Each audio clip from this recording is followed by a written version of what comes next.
Hello again, you disappointed Peter Christian cricket fans. I'm afraid it's been a very, very disappointing Ashes series, and we all badly need cheering up by these wonderful clothes from Peter Christian, don't we? So, the website you can have a look at, and wherever you are in the world, Peter Christian will come up with the answer. You just get your order in, they'll come up with a discount, and you will be in business. Now, let's go back to the Ashes. It was the most disappointing Ashes probably of my lifetime. We all went out to Australia, so to speak, mentally at any rate, and physically as far as the players were concerned, with the highest hopes for years that we really had a chance of bringing the Ashes home. We lost 4-1, and we lost the Ashes, didn't we, in just 11 days cricket when we were hammered, outplayed completely in those first 3 test matches. Well, I think before we go into the cricket and to the management, the organisation of the England side, we've got to look at the other really body blow to English cricket, which has come out after the Ashes was over in Sydney, and that is the behaviour of the England Test vice captain, the England white ball captain, Harry Brook. We don't know the full story. It appears it has been stated that Brook was, shall we say, clubbed by a nightclub bouncer in Wellington the day before the third one-day international in the build-up to the Ashes series. You remember England went to New Zealand for those few one-day games, which they lost.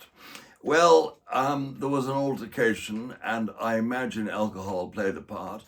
Brook has been known to enjoy a drink, and I dare say when the bouncer felt it necessary to thump Brook, Brook will have retaliated in kind. I don't know if that's what's happened, but one imagines it is.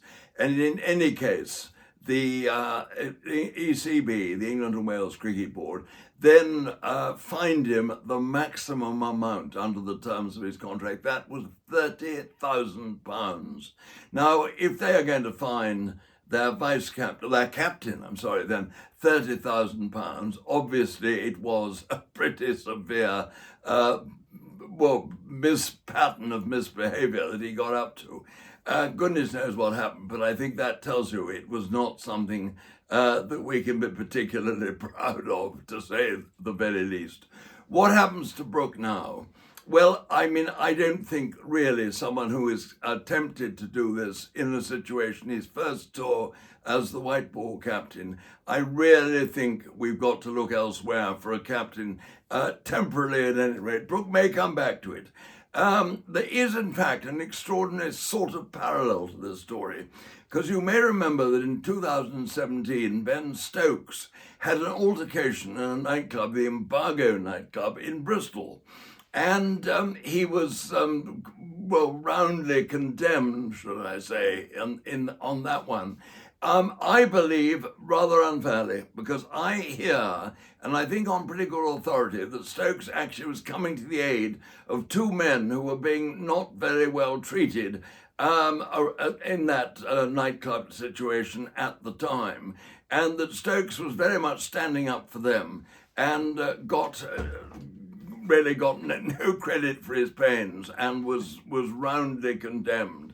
So I don't think there is an exact parallel between the two. We know Stokes went on and soon became, didn't he, a very, very capable leader, and with no sign of that sort of behaviour. Brook is 26, so I mean, he's not a complete kid. He really should have known better. But maybe in a year or two's time, when he's perhaps, who knows, given up alcohol, I don't know, sorted himself out, he may come back and be a very, very good captain. But at the moment, with the pressure that's going to be on him from the press, the media generally, I'm afraid he's got to hand in the white ball captaincy. Whether he will, I don't know, but this is my view. I don't think we can have him, and I think equally he's got now to pass on the vice-captaincy of the Test side. Stokes' fitness is in great danger, isn't he? Pulled out of the 5th Test match at the end with that groin strain. And his body may mean that his Test career, his England career, his cricket career has come to an end. And if that is so, it means that he needs a successor immediately, and Brook is not the man at the moment with his behavioural pattern to take on the England side. So that is a replacement has got to be found. That is something else which we can come to over the next few days. Now, what else is going to happen? The residue of this tour is going to rebound for a long time. McCullum is I was going to say the problem. It's the next issue to be sorted out. McCullum took over England cricket in 2022 when the Chris Silverwood reign came to an end, and it was in a very parlous state. They were losing matches, the dressing room was not happy. McCullum turned it round with Stokes as captain, and for the next 2 years, things went swimmingly. Now things have gone really very uncomfortably sour. McCullum has not helped himself in the aftermath of Sydney. He said most emphatically, "I will not be told by the ECB that I've got to change my ways." And then he went on to say, "I know how to bring the best out in the players." Anyone who watched the Ashes series that has just ended can very reasonably doubt that. I don't think he does know how to bring the best out in the players. At least he certainly didn't in Australia. He is a strong figure. He likes to do it all his own way. He doesn't like any alternative suggestions. He and Stokes have formed a great partnership, but McCullum has wanted to do it all on his own. He's got rid of so many of the backroom staff in the dressing room. No wicket-keeping coach, no fielding coach. This was grievously missed, wasn't it, in Australia, where almost 20 catches were put down by England to Australia's 5 in the whole series. Well, all of that, I think, has got to change. Now, McCullum, from his initial statements, is not going to be prepared to change. And I personally think that Bazball and McCullum have really run their course. I think England has got to go elsewhere. They've got to look for another manager, another coach, and to take them forward. Now, there is another equation in all this, though. One of the great things that McCullum did when he first came in was he made the playing for England a much more friendly, amusing, enjoyable business. And he probably prevented a number of players from going and signing up for T20 franchises, which would have limited their ability for England and perhaps excluded them entirely from playing Test cricket. And so that is an important equation in all of this. And when the ECB, the authorities there, the chairman and the chief executive, Richard Thompson and Richard Gould, come to a final decision, they've got to take this into account because England cannot afford to lose their best players, obviously, to the IPL and all the other T20 franchises. Now, of course, is this something that Brook, in high dudgeon, may, with all this being loaded on him, thrown at him after his behaviour in New Zealand, is he now going to say, well, to hell with English cricket and go and play the one-day T20 franchise? It could happen, certainly. But if McCullum is to go, who's going to take over? I've got a great feeling that Freddie Flintoff should be asked. Oh, yes, before I go on to him, there's one other thing which I've forgotten to tell you. There is another very important point in McCullum's potential dismissal. His contract goes until 2027. It would cost the ECB £1 million or thereabouts to get rid of him 2 years early. So that comes into the equation, and it's what a big if it is. Cricket has always been a bit short of money, and although there's much more about nowadays, £1 million is a lot of money.